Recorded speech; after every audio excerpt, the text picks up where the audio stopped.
또 이런 삶을 살기를 바라겠습니다. 우리는 성경을 통해서 하나님을 이해하게 되고 하나님을 알게 됩니다. 그러면 성경을 이해하기 위해서 우리는 여러 가지 많은 다방면에서 이야기를 하는데요. 저는 조금 쉬운 관점으로 여러분들에게 이런 이야기를 했습니다. 성경의 이 많은 내용을 어떻게 하면 쉽게 이해할 수 있을까? 세 사람을 알면, 첫 번째 세 사람을 알면 좀 쉽게 이해할 수 있다. 아브라함과 다윗과 예수님. 마태복음 1장 1절 이야기입니다. 이 모든 성경 이야기를 압축해서 아브라함을 통해서 하나님이 법과 그리고 백성에 관계된 이야기, 이게 두 번째 말하는 이야기였죠. 첫째는 세 사람을 알면 되고 두 번째는 세 가지의 어떤 이야기를 알면 됩니다. 하나님의 나라에 관계된 이야기죠. 성경 전체 내용은 하나님의 이야기니까 하나님의 나라에 관계된 이야기가 성경에 기록되어 있습니다. 그래서 세 가지를 알면 된다고 그랬어야 되는 것처럼 처음에 창세기 1장 1절에 말씀이 계시니라. 이게 법이에요. 이게 말씀에 대한 이야기가 성경 전체 하나님의 말씀이 기록되어 가고 있습니다. 하나님 법에 대한 이야기가 기록되어 있어요. 두 번째, 그의 백성들이에요. 이 말씀을 가지고 살아갈 백성들에 대한 이야기입니다. 선택받을 백성들, 아브라함을 택하여 부르시면서 시작되는 이야기죠. 그래서 이 백성들에 대한 를 믿는 하나님의 사람들에 대한 이야기, 이게 두 번째 이야기고, 세 번째는 땅에 관계된 이야기죠. 그래서 젖과 꿀이 흐르는 땅, 이 소망을 가지고 살아갑니다. 이 젖과 꿀이 흐르는 땅, 가나안 땅, 이스라엘 땅이라고 생각했지만 실상 이스라엘이라는 나라가 멸망하고 난 다음에 하나님은 성전 중심으로 이 땅이 흐르게 되고 예수님 오신 이후에는 교회가 이 땅의 역할을 합니다. 하지만 이 세상이 멸망한 이후에는 후에 가서는 우리가 영원한 천국, 하나님의 나라라는 이런 타이틀로 우리가 이 땅에 대해서 배우고 있습니다. 그래서 이 큰 세 가지 관점으로 우리는 수요일 저녁마다 성경 한 권씩 챕터씩 이야기를 하고 수요일 저녁에 설교를 하고 제가 여러분들에게 간략하게 여러분들에게 보내드리고 있습니다. 자, 이렇게 두 가지를 알면 성경의 전반적인 이야기를 다 할 수 있습니다. 세 사람을 알고 세 가지의 주제를 알면 성경 이야기를 쉽게 이해할 수 있어요. 자, 그리고 다음으로 또 세 가지를 알면 성경의 내용들을 이해할 수 있습니다.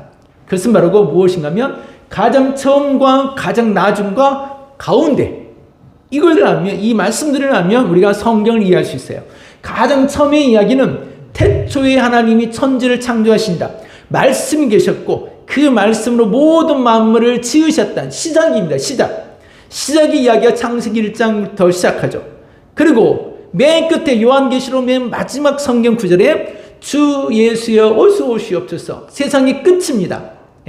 알파와 오메가에 대한 이야기죠. 처음과 끝에 대한 이야기, 이 두 말씀들을 이해하게 되면 하나님은 창조주 하나님이시고 모든 만물을 지으신 분이야. 그런데 하나님은 모든 만물의 심판자가 되기도 해. 올메가 되신 분, 처음과 끝 부분에 있는 말씀들입니다.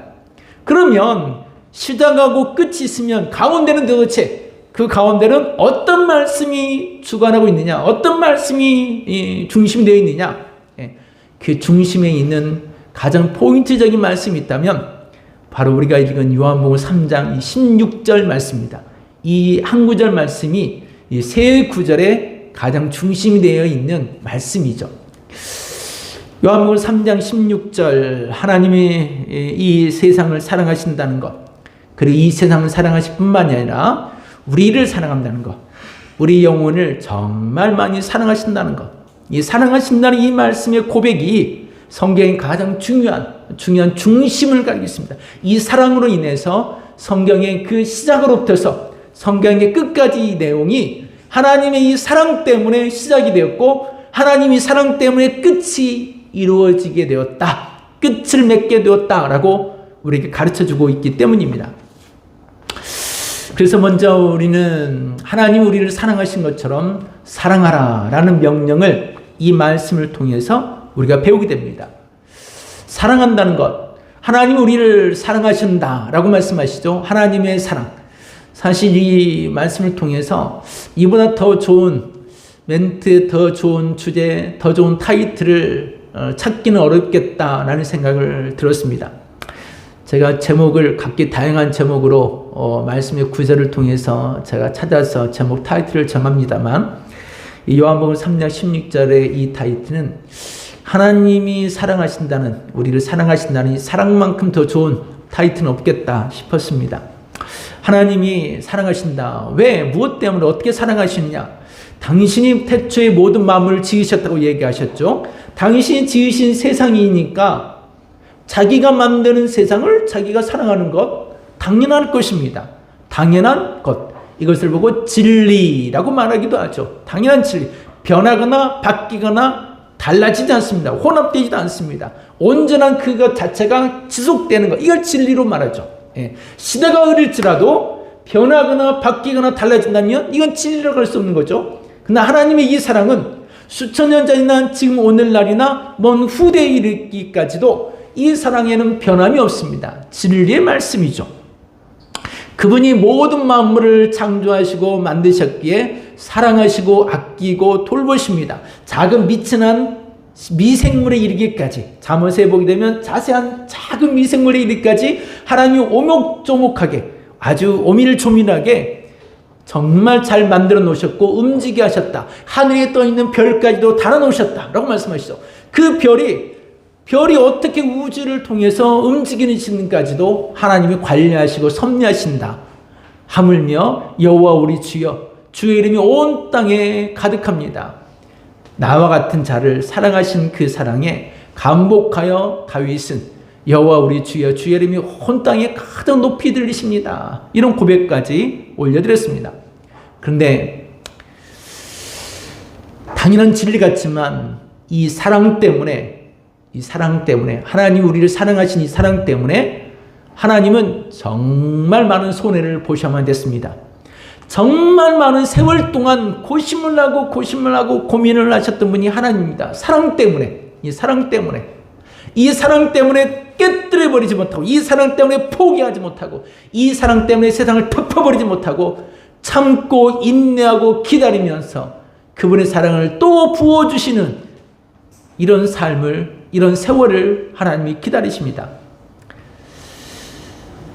그래서 우리는 전도할 때 항상 모든 전도지에, 모든 복음을 전하는 모든 전도지에 항상 들어야 하는 성경 구절은 바로 이 구절입니다. 요한복음 3장 16절. 하나님이 당신을 사랑하십니다. 한번 따라 보겠습니다. 하나님이 당신을 사랑하십니다. 네, 하나님이 나를 사랑하신다는 것. 우리가 생일날 부르는 태초부터 이렇게 시작된 하나님의 사랑은, 태초부터 시작된 하나님의 사랑이 당신이 태어날 때도 하나님 당신을 사랑하셨습니다 라고 우리는 이런 찬송을 부르죠. 이런 노래를 부릅니다. 하나님이 나를 사랑하신다는 거. 우리 영혼이 사랑받고 있다는 건요, 사랑받고 있다는 사실로 인해 우리가 위로를 받기도 하고 힘을 내기도 하고 용기를 내기도 합니다. 나 혼자뿐이야, 아무도 없어 라고 생각하면 지쳐요. 실족합니다. 우울해집니다. 아무도 없다고 생각하면. 그러나 보이지 않는 하나님이 우리를 감싸주시고 우리를 두르시고 우리 곁에서 힘이 되어주신다고 말씀하시죠. 실족하지 아니할 만큼 우리 곁에 계신다고 말씀하십니다. 그래서 우리가 복음을 전할 때 당신에도 하나님의 사랑이 필요합니다. 그래서 하나님이 당신을 사랑하십니다. 태초부터 지금까지도, 당신 태어나면서부터 지금까지도 하나님이 당신을 사랑합니다. 아니, 내 인생이 이렇게 우여곡절을 겪으면 이렇게 나라고 떨어질 때 무슨 사랑한다면 이렇게 나라고 떨어질 수 있습니까? 아니요. 그래도 하나님 당신을 사랑하십니다. 왜냐하면 우리는 100년만 살다가 끝낼 인생이 아니기 때문에 그래요. 아직 우리는 살아보지 못했어요. 영생의 길을, 첫 발걸음을 내딛어보지 않았어요. 여러분, 우리 인생이 아무리 우여곡절이 많고 험난한 인생이라 할지라도 아직 우리는 영생의 첫 발걸음도 내딛어보지 못했다고요. 그 영광스러운 삶이 얼마나 위대한지 아직 눈을 열고 들어보지도 못했어요.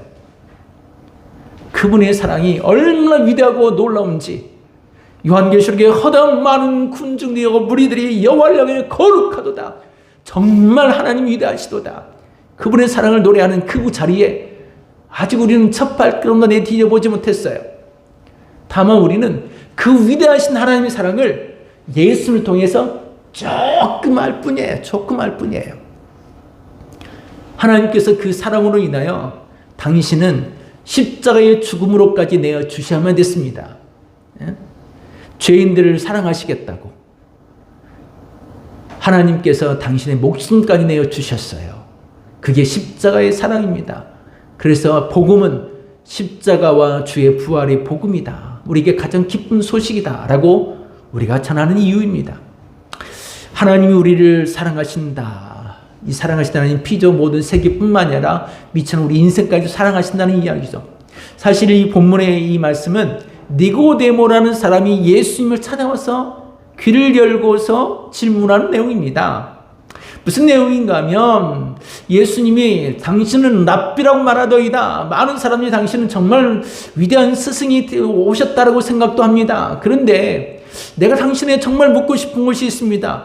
우리가 이 세상을 이렇게 줄기차게 살다가 끝나게 되면 어떻게 우리가 영원한 세상에 살 수 있겠습니까?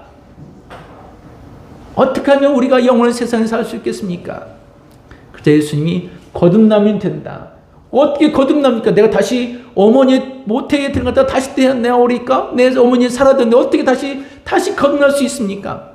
내가 이 땅의 일을 말하건대 바람이 어디서 와서 어디로 부는지 알지 못하거든. 하늘의 이야기를 내가 말한들 내가 이해할 수 있겠느냐? 그런데 마지막 이런 말씀하시죠. 분명히 니고데모가 말하기를 이스라엘의 스승이 이스라엘의 랍비라고 이스라엘의 지도자라고 말하는 내가 이것을 알지 못하느냐라고 말씀하십니다. 어찌 알지 못하느냐? 즉 이 말이에요. 이 니고데모는 사람이 어떻게 하면 영원히 살 수 있느냐라는 물음을 했어요.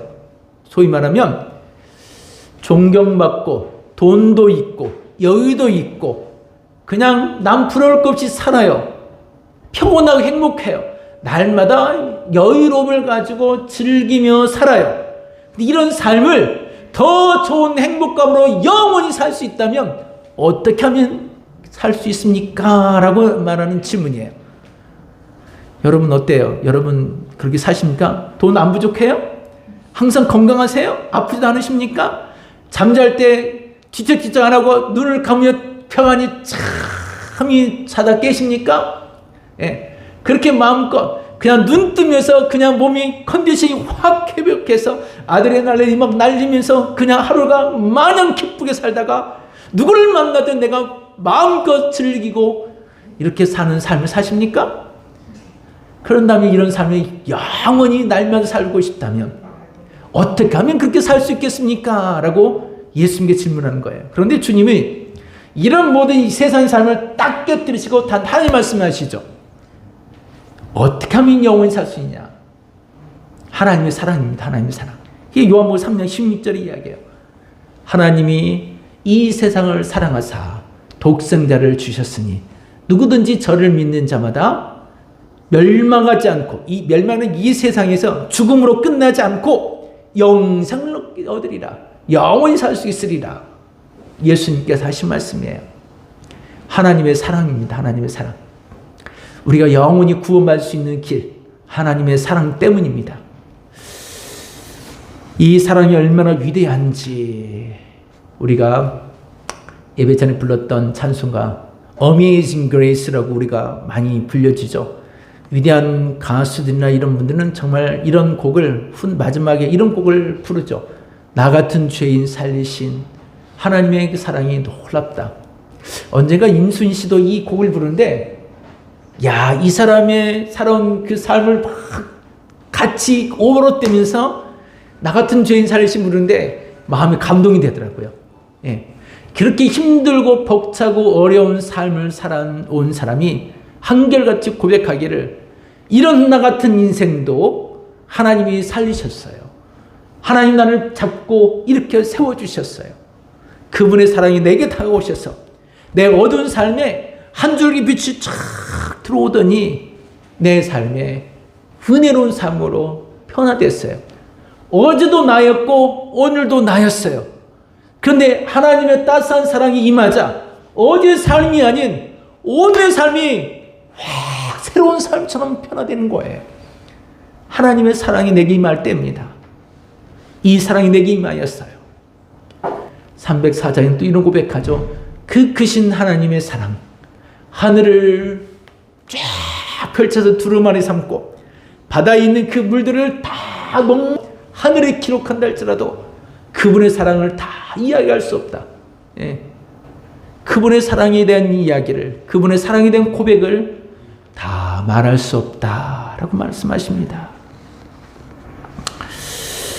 하나님의 사랑이 얼마나 위대하신지, 그러면 그분의 사랑이 우리에게, 우리 삶에 어떻게 우리에게 들어오시는지, 찾아오시는가에 대한 이야기를 이 요한복음을 통해서, 서두의 요한복음을 통해서 우리가 한번 이해해 보도록 하겠습니다. 한번 잘 따라오세요. 예. 요한복음 1장에서는 처음 시작하기를 하늘의 하나님이 빛으로 이 땅에 오셨다. 하늘의 말씀이 빛으로 이 땅에 왔다고 얘기했습니다. 이 땅에 왔지만 영접하지 않는 자들이 있었지만 영접하는 자는 하나님의 가족이 될 수 있었다. 이게 한 2주 전에 제가 전한 말씀이었어요. 예. 하나님께서 이 땅에 왔어요. 그분은 전능자예요. 전능자 하나님이에요. 그 전능하신 하나님을 영접하지 않는 사람들이 있어요. 그들에게 2장 물로 포도주를 변화시키며 하나님이 기적을 일으킵니다. 기적을 일으키면서 내가 그분이야, 내가 독생하신 하나님이야 라고 이렇게 설명합니다. 그리고 나서 3장에 들어와서 하나님이 이 세상을 사랑하신다고 말씀하십니다. 그러니까 하나님이 이 땅에 오셔서 2장에 당신이 하나님이라고 말씀하세요. 이 독생하신 예수를 믿는다면 하나님의 사랑이 독생하신 예수님을 보내신 거야 라고 3장 우리가 읽은 오늘 본문 말씀에 그렇게 말씀하십니다. 1장, 2장, 3장 여기까지 이야기입니다. 그러면요 그분의 사랑을 받아들여 라는 이야기잖아요. 니고데모에게 어떻게 하면 내가 영생을 쓰냐, 아니 하나님의 독생하신 예수님의 사랑을 받아들여, 이게 3장 오늘 본문의 이야기라면 그래요, 받아들인다면 어떻게 되는데요? 4장부터 간략하게 말하면 이런 이야기가 등장해요. 이방인이었고 사람들에게 소외되었고 멀리 버림받을 사람들에 대한 이야기가 등장합니다. 우리 선교 영상에 처음 이야기할 때 그런 이야기를 하죠. 복음이 우리나라에 들어왔었을 때 가장 소외된 자, 한센병들, 지금도 많이 그렇게 생각한 사람들도 있습니다만, 한센병이나 가난하고 어려운 이들, 이런 사람들에게 복음을 들여서 그들을 끌어안아주는 이야기가 우리나라의 이야기예요. 조선이 멸망한 이 시점 그 전후에 일본도 억압다는 이런 와중에 가장 그들을 끌어안고 우리나라 백성들을 끌어안고 위로해주고 힘이 되어주는 것은 이 복음이에요. 예수님의 사랑, 하나님의 사랑이거든요. 그 사랑이 어떻게 임하는가? 4장에 사마리아 여인이라는 이방 여자가 등장. 이방 여자이 가정적으로 복잡해요. 사람들에게 손가락질 받을 만해요. 그럼에도 불구하고 하나님이 그 영혼에게 샘솟는 은혜의 기쁨을 알려주는 예수 그리스도의 은혜를 주죠. 그리고 그가 주눅들었던 그가 당당하게 세상을 향해 나갑니다. 마을 사람들을 향해. 얼굴을 내밀지 못한 사람이 얼굴 내미는 여인으로 변합니다. 5장에 가면 무려 38년 동안에 나에게는 아무도 없습니다. 친구라고 왔던 사람도 자기 필요할 때는 나를 버리고 도망갔습니다. 나는 혼자입니다 라고 말하는 병자, 38년 동안 병자였던 그에게 가서 예수님이 손을 내미시자 그가 일어나서 눈물을 흘리며 주님 앞에 감사하죠. 눈물을 흘리며 감사합니다. 그 다음에 6장 우리가 알는 오병이어의 사건, 이 놀라운 기적의 사건은 당시대 사람들에게 있어서 어린 아이에 불과한 어린 소년, 어떤 그룹의 어떤 위치에 있을 수 없는 어린 소년에게 다가가서 손을 내밀고 그를 일으키죠. 어린 소년 하나를 통해서 기적을 일으키는 장면이에요.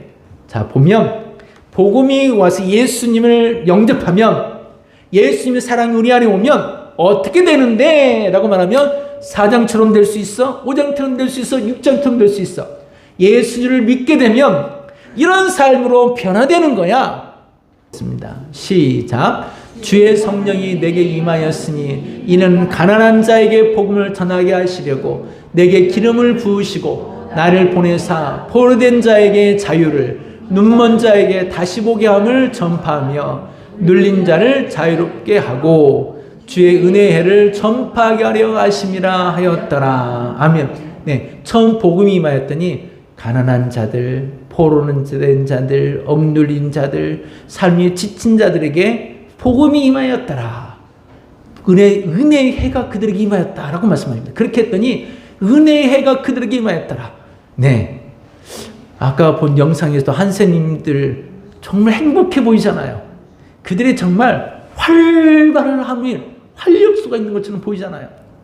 사회에서 지탄받은 사람들이 주눅들어 보이는 모습은 없었어요. 그들에게도 하나님이 우리를 이렇게 많이 사랑하시는구나. 대구의 그 에러건에 대한 이야기를 우리의 영상을 보았습니다. 하나님 우리의 버려진 걸 사랑하신다는 이야기입니다. 그러면서 이 사랑에는 영생이라는 말이 마지막 포함되어 있죠. 멸망치 않고 영생을 얻으리라. 구원에 대한 이야기입니다. 이 세상에서 예수님을 독생자하신 예수님, 그 예수님을 통하여 구원받게 되리라 라는 말씀이죠. 놀라운 사랑으로 하나님 우리를 사랑하셨습니다. 에베소서에는 이런 얘기합니다.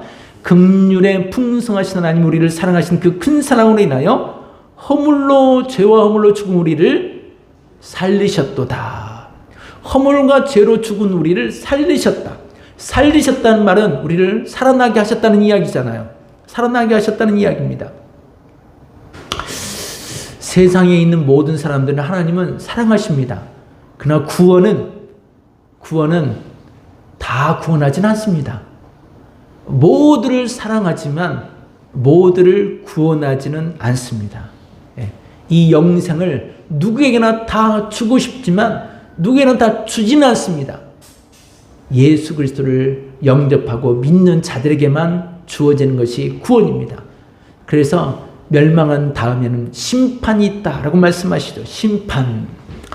하나님이 세상을 사랑하시 어떤 사랑인가? 그것은 자신의 가장 소중했던 아들 예수님을 우리에게 주신 일이죠. 그래서 요한복음에는 요한 1서에 가서는 이런 얘기합니다. 사랑은 여기 있으니 사랑은 이것이 사랑이야 라고 말씀하시면, 사랑은 어떤 것이 사랑인가 하면 하나님이 먼저 우리를 사랑하신 거예요. 우리가 하나님을 사랑한다고 사랑한 것이 아니라 하나님 먼저 우리를 사랑하사 그의 아들 예수를 우리에게 보내주셔서 화목 제물로 십자가에 죽기까지 하면서 보여주신 것이, 희생해 주신 것이, 이것이 사랑이야. 모든 것을 부어주신 것이 사랑이야. 그래서 우리가 사랑이라는 말을 할 때는, 사랑이라는 말을 할 때는 부모가 자식을 사랑하거나 연인이 서로 사랑하거나 친구가 친구를 서로 사랑한다는 말에서는 희생이 항상 따라요. 모든 것을 아낌없이 준 나무처럼 뭔가를 줄 때 사랑하는구나 라고 느낍니다. 무엇인가를 표현하고 이렇게 무엇인가를 주어질 때 사랑이구나 라고 말한다는 거예요. 이것이 사랑이에요. 사랑. 하나님 우리를 이렇게 보여주신 사랑, 그 큰 사랑 때문에 이것이 사랑이구나. 그래서 인간 삶에도 부모가 자식 간에, 자식과 자식 사이에 이렇게 서로 사랑하는 관계는 하나님이 우리를 사랑하신 이 사랑의 큰 틀 안에서 그것을 빗대어서 행동을 할 때 이것이 사랑이다 라고 말하는 거예요. 세상에 있는 죄의 모양을 가지고 결국은 죽음으로 갈 것입니다. 죄를 짓는다면 죄값을 받는 건 당연하겠죠. 그런데 이 죄의 형벌은 죽음이요 멸망입니다. 심판입니다. 그런데 하나님은 세상 사람들이 다 심판받고 멸망받기를 원하지 않으셨어요. 디모데전서 2장 4절 말씀, 디모데전서 2장 4절 말씀, 이 구절을 같이 한번 읽어보도록 하겠습니다. 시작. 하나님은 모든 사람이 구원을 받으며 진리를 아는 데 이르기를 원하시느니라. 아멘. 하나님이 원하는 것은 모든 사람들이 멸망하지 않고 모든 사람들이 구원에 이르기 원하는 것, 영생을 살기 원하는 것. 그래서 모세가 광야에서 죽어버릴 영혼들을 위하여 노뱀을 높이 들고 이것을 바라보는 자들마다 살 것이니라. 그런데 진짜 살았어요. 모든 전염병이 사라지고 죽어가는 영혼들이 살아난 적이 있어요. 광야에서. 그런 것처럼 예수님이 이 3장 16절 바로 직후에 말씀하신 것처럼 모세가 광야에서 높이 뱀을 들어 그것을 보는 자마다 사는 것처럼 인자가 높이 들리리니 누군지 나를 믿는 자마다 영생하리라. 주님 말씀하세요. 그래서 이 복음이 들어오는 곳마다 어렵고 소외된 많은 영혼들이 살아나는 일들이 있었습니다. 마지막 그 한 사람에 대한 이야기를 전하려 합니다. 우리나라에 사무엘 무어 선교사님이 오셨을 때 그분이 어떤 교회를 세우는가 하면 어렵고 힘든 많은 영혼들을 이렇게 불러들이시면서 교회를 하나 세웠습니다. 교회를 하나 세웠는데 이 교회에 누가 왔는가 하면 봉줄이라는 이름도 크게 없었지만 이런 이름을 불렀던 어린아이가 있었습니다. 근데 이 아이가 그 아이 아버지가 누구였는가 하면 백정이었습니다. 백정. 백정은 그 당시에요. 지나가는 사람들이 지나가면 고개를 숙여야만 됐고요. 짐승을 잡는 아주 못된 그런 사람 같지 않은 사람이라 짐승을 잡고 돼지를 잡고 오는 것을 뭐 다들 그런 고기를 먹으면서도 잡는 이 사람은 아주 사람 취급을 하지 않았죠. 어린 양반 자제가 지나가도 고개를 숙이고 뒤를 돌아서 고개를 숙이고 사람 취급도 하지 않았고 뭐 때리면 때린 대로 맞고 이런 취급을 당했던 사람이 백정이었습니다. 아예 가장 천하디 맨 마지막에 있는 사람이 백정이었죠. 근데 이 백정의 아이가 이 교회를 곤당줄 교회라는 곳을 나오게 되었어요. 교회를 나오게 되는데 교회를 나오는데 어느 날 이 아이가 선교사님을 찾아와서 선교사님 우리 아버지를 좀 살려주세요. 우리 아버지를 살려주세요. 그래서 찾아갔습니다. 백정인을 찾아가서 보니까 장태푸스로 열이 나고 죽어가고 있는 이 사람을 보고서 이 선교사님이 의료 선교사님을 찾습니다. 그래서 당시에 왕의 고종 황제의 주치였던 에이비슨 선교사님을 찾아가서 와서 이 사람 좀 고쳐주세요. 치료해주세요. 그래서 정말 그 왕의 주치가 와서 계속 몇 와서 살피면서 이 백정이 치료를 받습니다. 나음을 받아요. 나음 받고 난 다음에 그 자리에서 무릎을 꿇고 이 백정이 이렇게 얘기합니다. 나와 같은 사람을 위해서 왕의 의사, 가장 낮은 자가 가장 높으신 분이 왕이잖아요. 그 왕을 치료하는 그의 의사가 이렇게 이 인생의 가장 낮은 나를 위하여 오셔서 치료해 준 것이 너무 고마워서 눈물 흘리면서 그가 감사의 고백을 드립니다. 그리고 교회를 나와요. 교회를 나오자 정말 놀라운 일이 생겼어요. 문제는 교회의 권당골 교회 사람들이 백정이 교회 오니까 다 거부를 했습니다. 다 거절했어요. 어떻게 백정과 같이 교회를 다닐 수 있느냐? 백정이 어떻게 교회를 올 수 있느냐? 우리는 교회를 나오지 않겠다. 이 선교사님이 굉장히 당황스럽게 됐어요. 선교사님이 설득합니다. 하나님의 교회는 높은 자나 낮은 자나 빈부 귀천이 없습니다. 모두가 하나님의 사랑은 누구에게나 받을 수 있는 것이 하나님의 사랑입니다. 그러자 나중에 이 양반들이 말하기를 그러면 우리가 맨 앞줄 앉을 테니까 백정은 뒤에 앉게달라. 선교사님 이것도 허락하지 않았습니다. 그런 것이 어디 있냐? 교회는 예수 그리스도의 은혜와 사랑은 이런 것이 교회가 아니다. 우리는 하나이다. 함께 하나가 된다. 그래서 이분들이 교회를 떠났습니다. 양반들이 교회를 떠나서 교회를 하나 개척해요. 그게 홍문동 교회였어요. 개척하고서 하자 이 백정이 교회 나와서 나와 같은 자 때문에 이런 어려움을 당하고 나를 이렇게 사랑해 주시는 이 교회 하나님 그 사랑에 감복하면서 그가 정말 열심을 품습니다. 그리고 그가 전도를 해요. 자기 같은 백정들을 전도해서 당시에 이 교회에 30-40%가 그런 사람들이었다고 그래요. 그렇게 미치는 자들을 위해서 하나님이 우리를 이렇게 사랑하신다. 그리고 그가 당당하게 그들을 향하여서 외칩니다. 보잘것없는 우리의 영혼들이 할지라도 하나님 우리와 같은 사람들 사랑하신다. 그리고 세례를 받고 은혜를 받고 난 다음에 이 선교사님을 통해서 고종 황제에게 끊임없이 상소를 보냅니다. 단원서와 상소를 보내면서 뭐라고 말하냐면 이 나라에도 우리와 같은 사람도 가슬을 쓰게 해달라고, 사람답게 살게 해달라고 이름을 주세요. 예. 이름을 주세요. 가슬 쓰게 해주세요. 이 두 가지의 상소를 지속하게 올립니다. 그리고 마침내 고종 황제가 이것을 허락합니다. 신분 타파가 사라진 거예요. 이 복음에 의해서 신분이 자유롭게 됐습니다. 그러자 이 선교사님이 자기의 돈을 들여서 전국에 신분이 철폐됐다고 전국에게 방을 붙입니다. 그렇게 해서 우리나라의 신분의 격차가 사라지고 하나를 이루어가게 되었어요.